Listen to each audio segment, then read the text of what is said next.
Bismillahirrahmanirrahim. Assalamualaikum warahmatullahi wabarakatuh. Alhamdulillahirabbil alamin. Wassalatu wassalamu ala asyrafil anbiya'i wal mursalin wa ala alihi wa sahbihi ajma'in. Amma ba'd.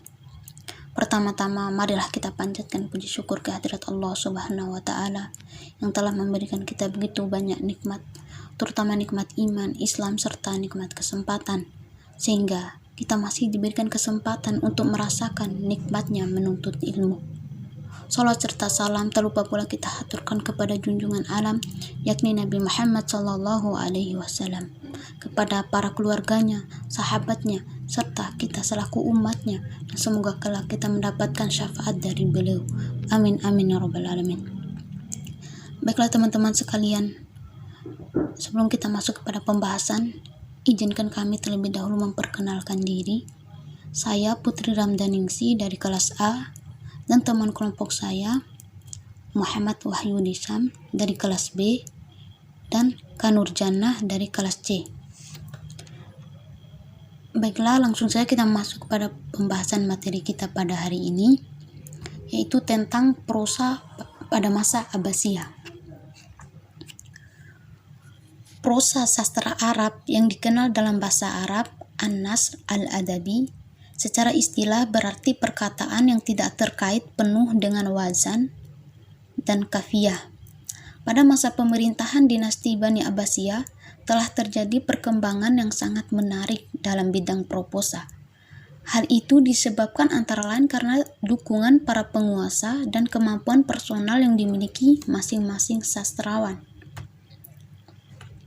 Dan pada masa Bani Abbasiyah ini sering disebut sebagai masa keemasan Islam atau the Golden Age, di mana keadaan Islam mengalami kemajuan pesat dalam berbagai bidang, baik itu dalam bidang politik, agama, ekonomi, sosial budaya, serta sastra, dan segala bidang yang lainnya. Dan pada masa ini, geliat intelektual dan perkembangan peradaban Islam dapat mencapai puncaknya, termasuk kajian tentang kesusastraan yang jauh lebih berkembang jika dibandingkan dengan masa-masa sebelumnya. Dan pada masa Bani Abbasiyah ini sering disebut masa keemasan karena Islam juga eksis di Andalusia atau Spanyol. Maka tidak ayal lagi kesusastraan Arab juga berkembang di sana. Pada zaman Harun ar-Rasyid berdiri Biro Penerjemahan Darul Hikmah. Namun, hal lain yang perlu dicatat ialah bahwa pada masa ini banyak terjadi kekeliruan berbahasa di tengah masyarakat akibat pergumulan yang kuat bangsa Arab dengan bangsa Ajam atau bangsa non-Arab. Adapun genre sastra prosa yang berkembang sejak masa awal sastra Arab Islami pada masa pemerintahan Abbasiyah didominasi oleh prosa khitabat atau khutbah. Nah, terkait ciri-ciri khutbah atau pidato pada pemerintahan Abbasiyah ini akan dijelaskan oleh teman kelompok saya, Wahyu Disam. Selanjutnya adalah perkembangan sastra Arab prosa pada masa Bani Abbasiyah. Genre sastra prosa yang berkembang sejak masa awal sastra Arab Islam pada masa pemerintahan Abbasiyah yang didominasi oleh para khitabat atau khutbah. Adapun ciri-ciri khutbah atau pidato pada masa pemerintahan Abbasiyah yaitu yang pertama, gaya penulisannya sederhana. Kedua, kata-katanya mudah dimengerti. Ketiga, penggunaan kalimat-kalimat yang seimbang antara kalimat panjang dan pendek. Empat, kadang-kala bersajak. Kelima, banyak mengutip dari ayat-ayat Al-Quran atau puisi-puisi Arab yang bermakna kata-kata bijak. Enam, gaya penulisan baru yang berbeda seperti pengungkapan yang santun dan halus. Selanjutnya, prosa pada masa Bani Abbasiyah 132 Hijriah atau 750 Masehi sampai dengan 656 Hijriah atau 1258 Masehi. Nama Bani Abbasiyah diambil dari nama Abbas bin Abdul Muttalib, paman Rasulullah Shallallahu Alaihi Wasallam. Pada awalnya, keturunan Abbas tidak menghendaki jabatan khalifah. Bahkan mereka selalu membantu keturunan Ali bin Abi Thalib dalam setiap upaya mengambil kekuasaan dari tangan Bani Umayyah. Akan tetapi, sejak pertengahan abad kedua, mereka berusaha turut merebut kekuasaan dari tangan Bani Umayyah. Selanjutnya adalah kondisi masyarakat pada masa dinasti Abbasiyah. Yang pertama adalah kondisi politik. Sistem pemerintahan dan kekuasaan politik dipengaruhi oleh tabiat peradaban Sasaniyah, Parsi di mana khalifah berkuasa mutlak dan pemimpin seluruh struktur pemerintahan mulai dari materi, pengadilan, sampai panglima prajurit. Kemudian yang kedua adalah kondisi sosial. Merupakan masyarakat dinamis, terdiri dari campuran berbagai bangsa, agama, dan budaya, sehingga terjadi interaksi intensif penduduk setiap daerah dengan daerah lainnya yang membentuk proses asimilisasi budaya dan peradaban setiap daerah. Adapun yang terakhir adalah intelektual dan pengetahuan yaitu aktivitas intelektual masyarakat yang sangat berkembang pesat, yang dipengaruhi oleh semangat pemimpin dalam mengayong semua aktivitas penerjemahan literatur asing ke bahasa Arab. Nurul Hikmah menjadi pustaka dunia, serta Baghdad menjadi kota tujuan cendekiawan.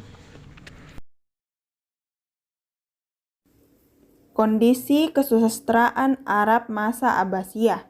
Pada masa ini, sastra mengalami perkembangan peradaban yang amat pesat. Hal ini disebabkan oleh masyarakat Abbasiyah yang lebih terbuka. Mereka mau bercampur dengan bangsa-bangsa lainnya seperti Persia, Turki, dan India. Heterogenitas etnis, suku bangsa, dan bahasa yang ada dalam naungan dinasti ini telah membawa pada heterogenitas bahasa dan bentuk sastra serta kekayaan khazanah Islam pada masa ini. Berbeda dengan masyarakat Bani Umayyah yang hanya mengenal dunia syair sebagai titik puncak dari kesenian, dikarenakan Bani Umayyah adalah masyarakat yang resisten terhadap pengaruh selain Arab. Maka pada zaman Bani Abbasiyah inilah prosa berkembang subur, mulai dari novel, buku-buku sastra, riwayat, hikayat, dan drama. Bagian-bagian prosa pada masa dinasti Abbasiyah. Yang pertama, kisah atau qissah. Kisah adalah cerita tentang berbagai hal, baik yang bersifat realistis maupun fiktif, yang disusun menurut urutan penyajian yang logis dan menarik. Kisah meliputi hikayat, kisah qasirah, dan uqusha. Kisah yang berkembang pada masa Abbasiyah tidak hanya terdapat pada cerita keagamaan, tetapi sudah berkaitan dengan hal lain yang lebih luas, seperti kisah filsafat. Yang kedua yaitu amsal atau peribahasa dan kata mutiara atau al-hikam, yaitu ungkapan singkat yang bertujuan memberikan pengarahan dan bimbingan untuk pembinaan kepribadian dan akhlak. Amsal dan kata mutiara pada masa Abbasiyah dan sesudahnya lebih menggambarkan pada hal yang berhubungan dengan filsafat, sosial, dan politik. Tokoh terkenal pada masa ini adalah Ibnu al-Muqaffal. Yang ketiga, sejarah, tarikh atau riwayat sirah. Sejarah atau riwayat mencakup sejarah beberapa negeri dan kisah perjalanan yang dilakukan oleh para tokoh terkenal. Karya sastra yang terkenal pada bidang ini antara lain adalah Mu'jam al-Buldan atau ensiklopedi kota dan negara oleh Yaqut al-Rumi, dan Tarikh al-Hindi, sejarah India oleh al-Biruni. Faktor-faktor yang mempengaruhi prosa pada masa dinasti Abbasiyah. Yang pertama, berkembangnya kebudayaan karena pembelajaran Islam dan memperoleh manfaat dari ilmu-ilmu umat lain seperti Paris, Hindi, dan Yunani dengan jalan terjemah. Yang kedua, masa Abbasiyah adalah masa yang panjang sehingga ini membantu dalam ketetapan terhadap pikiran, bacaan, dan pembahasan. Yang ketiga, keberanian para khalifah, dan kedekatan mereka dengan orang terkemuka dalam penulisan prosa. Baiklah teman-teman sekalian, itulah tadi pemaparan materi dari kami. Semoga apa yang kami paparkan tadi bermanfaat bagi kita semua. Wabillahi taufiq wal hidayah. Wassalamualaikum warahmatullahi wabarakatuh.